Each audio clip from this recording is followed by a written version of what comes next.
Primitive streak. On 15th day, primitive streak appears that induces gastrulation. What is the process of gastrulation? The third week of development begins after 5 weeks of onset of last menstrual period.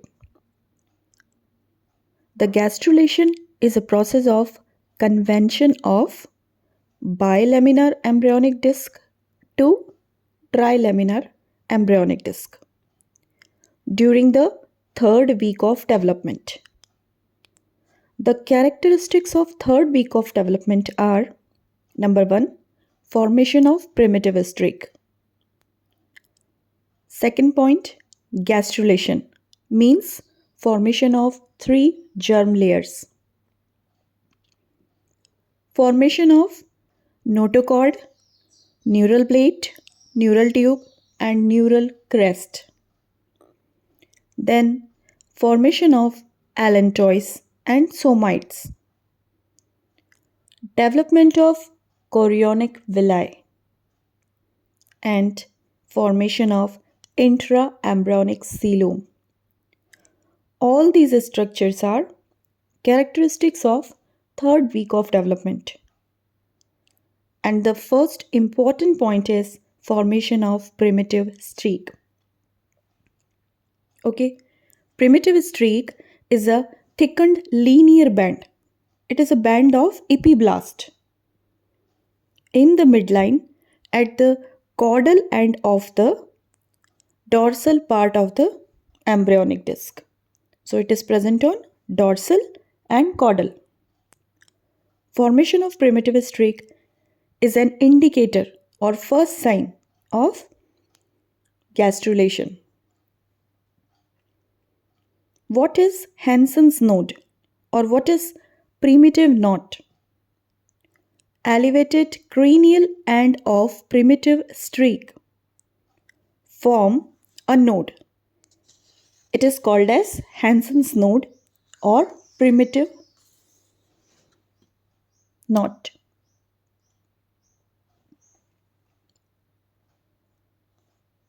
That surrounds a depressed pit that called blastopore. This is primitive pit. Primitive pit is blastopore. Now the germ disc and primitive streak elongates craniocaudally. A narrow, depressed central area of primitive streak is called as primitive groove. So remember the structures: node, pit, germ disc and primitive groove. What is primitive groove? A narrow depressed central area of primitive streak is called as primitive groove. Now the epiblast cells migrate towards primitive streak. The migrating cells invaginate and detach from primitive streak. The invaginated cells displaces hypoblast cells to form embryonic definitive endoderm. Okay, so the endoderm is because of invaginated cells. Form a layer between endoderm and epiblast known as intraembryonic mesoderm. Okay, by the process of epithelial to mesenchymal transformation. It is called as EMT, epithelial to mesenchymal formation. Remaining cells means non-invaginating cells of epiblast form definitive ectoderm. So the endoderm is related with invaginated cells and ectoderm is related with non-invaginated cells. Epiblast forms all 3 germ layers by gastrulation. Migrating mesodermal cells establish contact with the extraembryonic. Migrating mesoderm separates ectoderm from endoderm, except at two places, cranially at the buccopharyngeal membrane and caudally at the cloacal membrane. So the buccopharyngeal membrane or oromembrane, it is a small oval depressed area at the cranial end of the germ disc and it appears in precaudal plate. Okay, see the diagram of germ disc and all the diagrams of third week of development. In the buccopharyngeal membrane, endodermal cells are firmly adherent to ectodermal cells. It is a bilaminar as it is devoid of mesoderm cells. Okay, endoderm and ectoderm tightly attached. There is no mesodermal cell.